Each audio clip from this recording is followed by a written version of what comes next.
It's nice and early on August the 3rd here in New Zealand, and we're thrilled to be joining you for our 51st mission. What you're looking at right now is a live view of our Electron rocket, ready for launch from Mahia, New Zealand, as the countdown to liftoff continues for our mission partners today, Japanese Earth observation company Synspective. Launch is scheduled this morning for 4:39 a.m. local or 16:39 UTC. My name is James Rattray. And I'm Likita Satursala, and we're joining you from Rocket Lab Mission Control in Auckland, New Zealand. Launch operations have run smoothly overnight, with no blockers across the launch vehicle, launch pad, or payload on board. The weather is looking clear, and the team remains on track for an on-time liftoff in about 17 minutes. The payload onboard Electron today is the latest satellite and constellation being built by Synspective, a Japanese Earth observation company deploying a constellation of synthetic aperture radar, or SAR satellites, designed to produce images that can show millimeter-level changes to the Earth's surface from space. SAR is a type of imagery that uses radar waves to map the Earth's surface. What bounces back to the satellite sensor is used to determine the distance between the sensor and the object, and create a map of measurements of that surface. Rocket Lab has been the sole launch provider for Synspective's constellation to date, and this latest mission continues a lasting and trusted partnership to deploy their StriX constellation to low Earth orbit. Here's more.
The name for today's mission is Owl for One, One for Owl. A bit of a tongue twister there, which discontinues our streak of naming Synspective missions with an owl theme. That's because Synspective satellites are named StriX, which draws from the scientific name for an owl.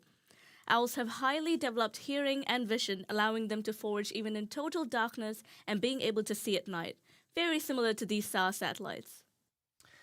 Now, this mission for Synspective was actually brought forward in our schedule of launches on Electron this year, which, when just a few days before launch, the original customer for our 51st mission asked to move to a later launch to complete additional testing for their spacecraft.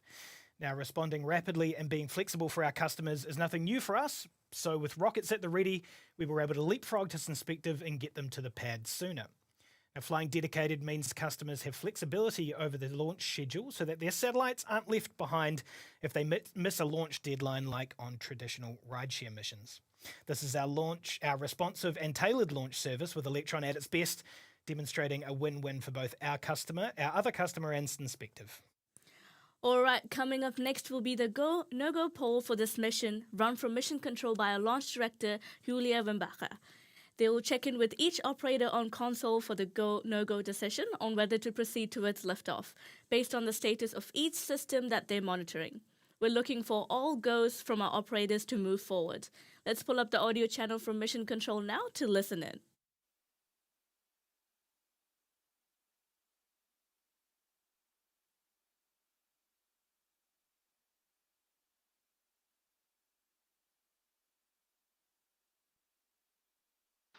To all operators, LDN mission code, we are proceeding now with the go-no-go sequence. Stage. Stages go. Avionics. Avionics is go. GNC. GNC is go. Recon. Beacon is go. T1. T1 is go. GC. GC is go. PLS. PLS is go. RSO. RSO is go. MET. MET is go. MM. MM is go. And LD-SUB. LD-SUB is go.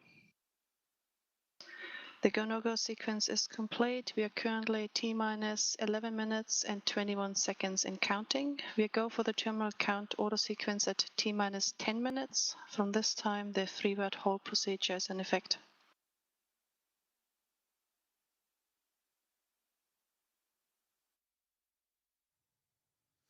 There we go. Music to my ears. Our no-go poll is complete, and the team have confirmed that they're ready to continue through to launch for Synspective's mission. Our target liftoff time for this mission remains set at 4:39 a.m., now just in 10 minutes and 48 seconds. Today's mission will be our 51st Electron launch and the 5th time we've taken to skies for Synspective, whose first launch on Electron took place way back in December 2020. During that mission, we launched the very first satellite in StriX constellation to low Earth orbit, where it continues till date to provide images of Earth that can be used for urban development planning, construction and infrastructure monitoring, and disaster response. Let's take a look back at all of the Synspective missions we've since launched to date. 4, 3, 2, 1.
Across all of those missions, like we're doing again for today's launch, our team has created a custom expanded fairing that encapsulates Synspective's wide-body satellite on Electron.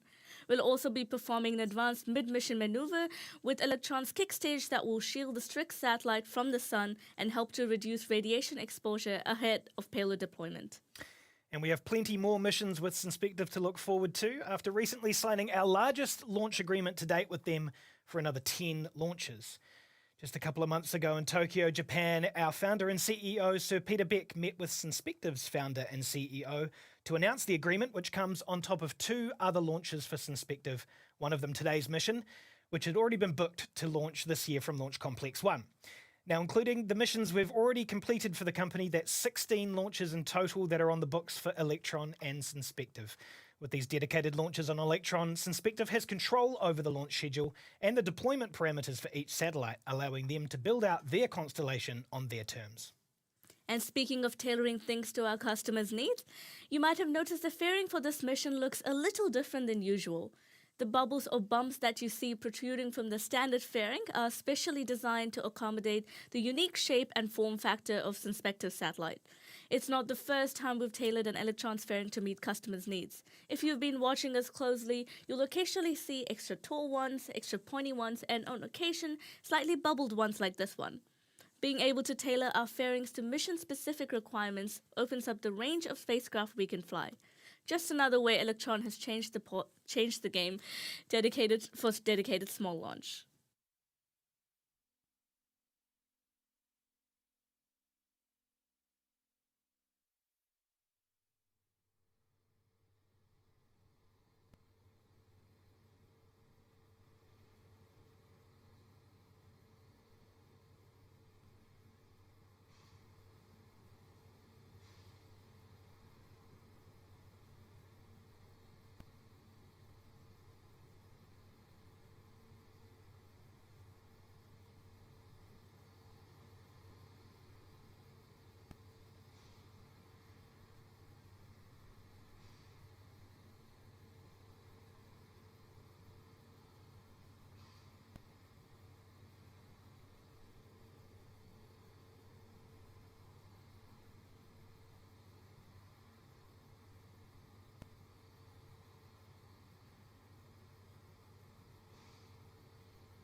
Now, a huge part of our business these days is more than just launching satellites. It's in building them and the parts they're made of for our customers all over the world. Most recently, our space systems team hit a really exciting project completion. They've completed the build, testing, and integration for 2 satellites headed to Mars for NASA in just a few short months. These twin spacecraft are part of the ESCAPADE mission to Mars, where they'll measure plasma and the magnetic fields around Mars to help scientists learn more about the planet's climate evolution.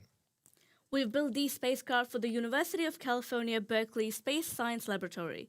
So in reference to their college colors, these satellites are named Blue and Gold, or the twins as our teams like to call them internally. Scientific missions to Mars can sometimes take a decade or more to get from idea to reality to launch. But our team's been able to produce Blue and Gold in just 3.5 years. Almost every part of satellites have been built at our sites across the world, including the composite structures and propellant tanks, solar panels, star trackers and reaction wheels, RCS system, and satellite radios to communicate home from Mars.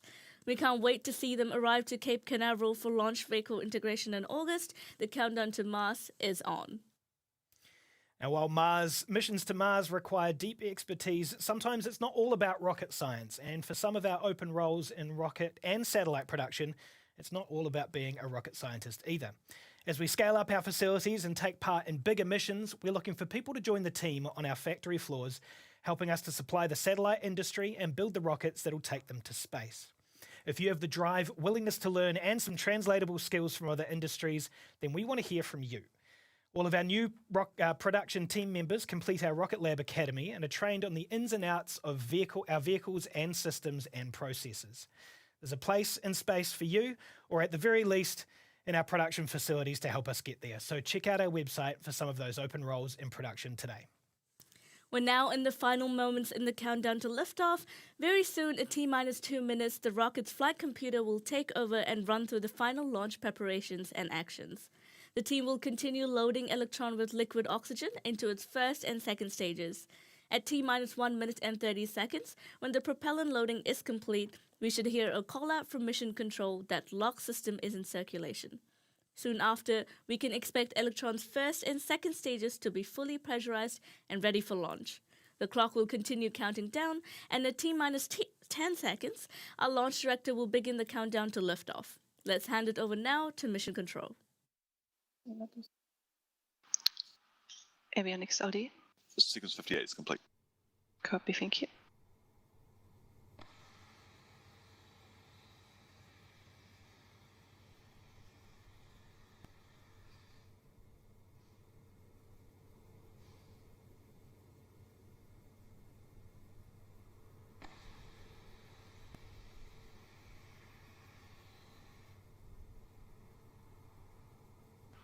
To all operators, LD and mission code. From now on, there should be no red flags on your critical LCCs. Avionics, LD mission code. LD avionics. Disable the loom heater and confirm. Disabled. Confirmed. VCON LD mission code. LD VCON. Lock the auto sequence and confirm. Locked. And VCON, please confirm that all expected primary flight computer ASCOs are green. Confirmed. Green. To all operators, we are go for auto sequence start at T-minus 2 minutes. LD is go for launch.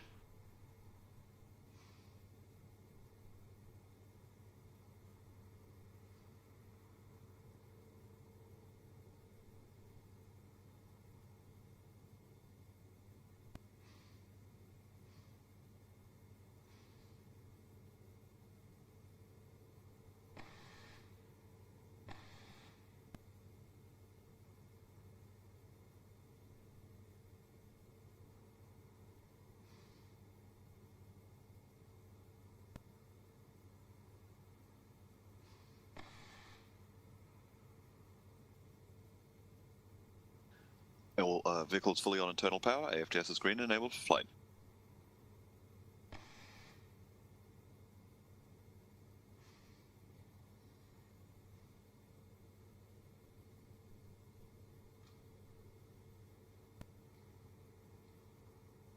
LOX load is complete. System is in recirculation.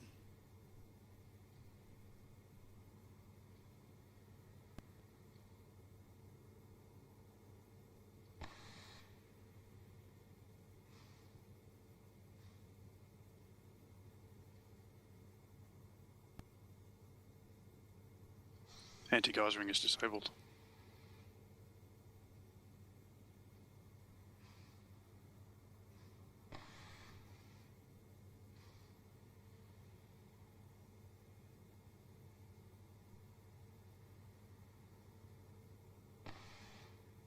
Stage 1 and Stage 2 tanks are pressed for flight. High flow engine purge enabled.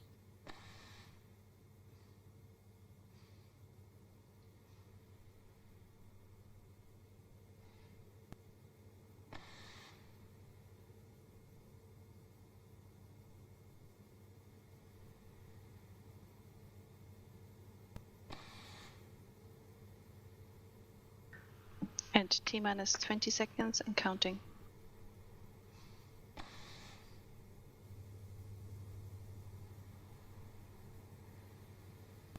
10, 9, 8, 7, 6, 5, 4, 3, 2, 1.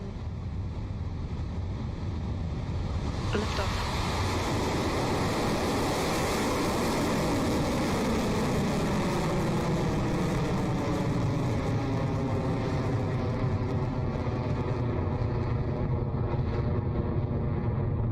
Beginning pitch over.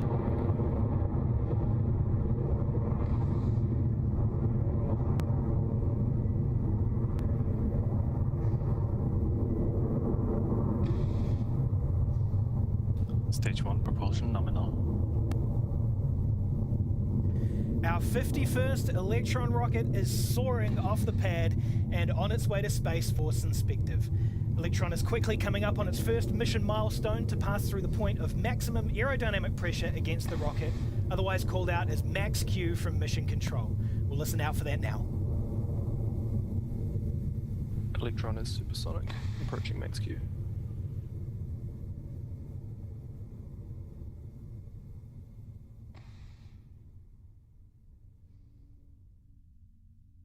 HVB discharge nominal.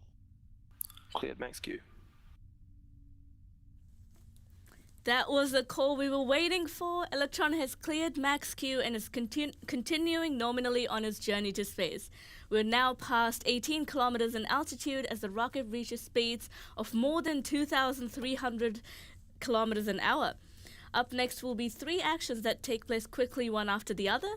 The first event is MECO, which stands for the main engine cutoff. This is when the Rutherford engines on the bottom of Electron slow down before shutting off completely in preparation for the second event, stage separation, which is when the largest section of Electron separates and falls away from Electron's second stage. Soon after that, the Rutherford engine on the second stage lights up and the mission continues, with the third event called out across mission control comms as second stage ignition. We'll be able to watch those actions in real time from the rocket's onboard camera and hear the call out from mission control, which should be coming in shortly. 30 seconds.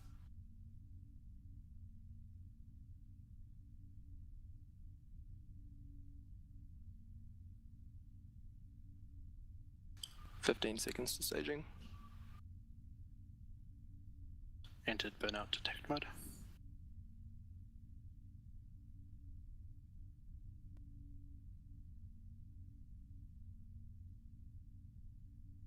MECO confirmed.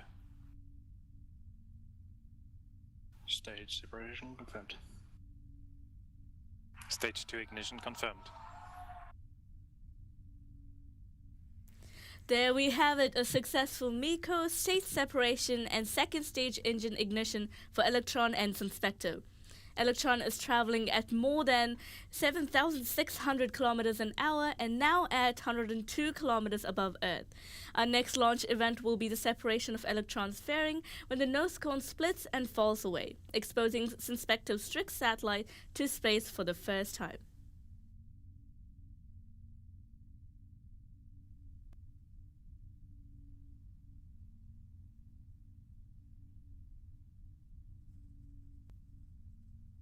Fairing jettison succeeded. You saw it there yourself and heard it from Mission Control. Electron's fairing has separated and we have a nice clear view of Synspective's satellite in space. The mission is continuing nominally so far on its way to its 543 kilometer orbit.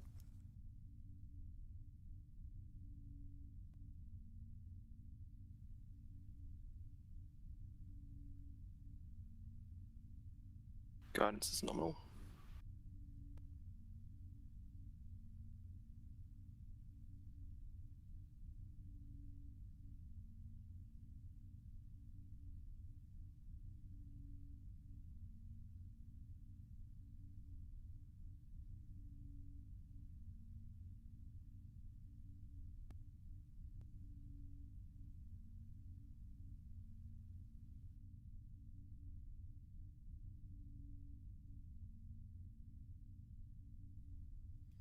Now, Lakita, you're the structural analyst for this mission. Can you tell us a little bit about what's required for launching into orbit?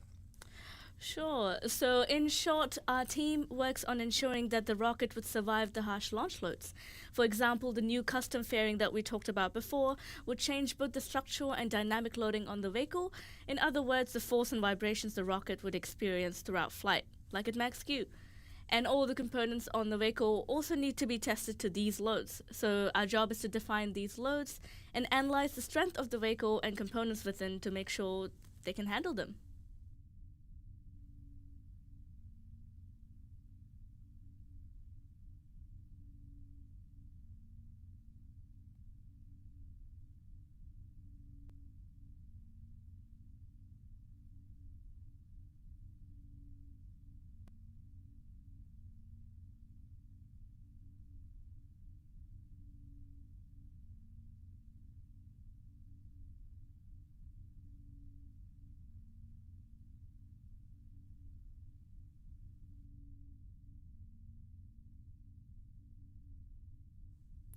We're coming up now on the battery hot swap for the second stage Rutherford engine. This occurs when the engine switches over to a new set of batteries to power its electric pumps once the first pair are almost out of energy. Once the swap is made, the old batteries fall away from Electron, and sometimes we can see these shiny silver packs on the screen as they fall. So let's keep our eyes on the screen and listen in for the call that battery hot swap has occurred.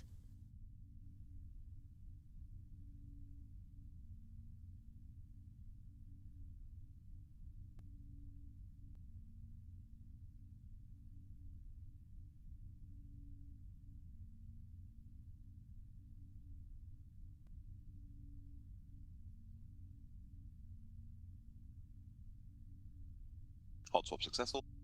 Battery jettison confirmed. That was a call that battery hot swap is confirmed. For those of you who have seen a few of our mission broadcasts, you will have noticed some new hardware on the second stage, which forms part of our new generation battery system for Rutherford engine. We redesigned the batteries to introduce more resiliency into the system and improve its electrical performance, allowing for an increased payload capacity on Electron. Stage 2 propulsion holding nominal.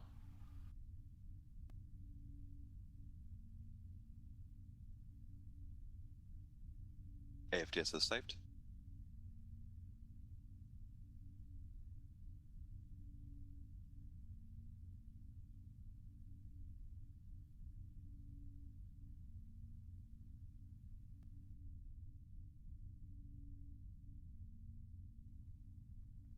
The mission is continuing nominally thus far at 7 minutes and 35 seconds into flight.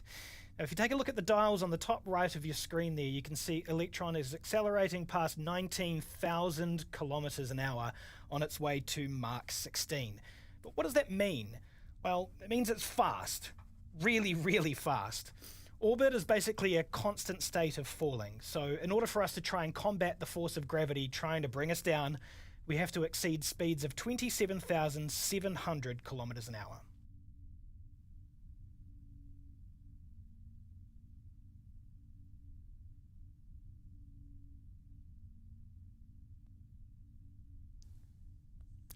T plus 8 minutes and 20 seconds into the mission, and we're coming up shortly on the second stage's final actions, cutoff of its Rutherford engine, called out as SECO, which is then followed by Electron's kick stage separating off the Synspective's payload. Callouts from the operators in mission control should be heard shortly, so let's listen in.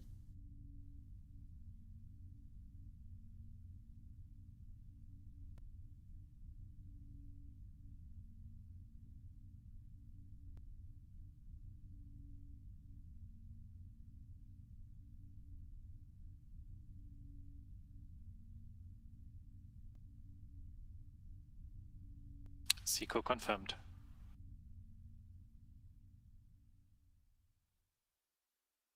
Stage 3. And there we have SECO confirmed by what you see on your screen and from the operator call out in mission control.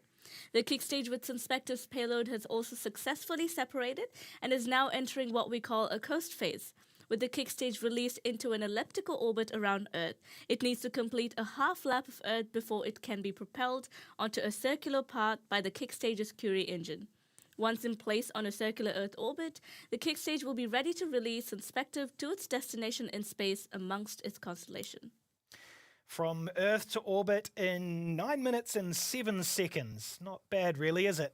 We'll take a bit of a break on the webcast while that first half lap is completed, but we'll be back with you to take you through payload deployment and the end of the mission in about 45 minutes. So we'll see you back here soon.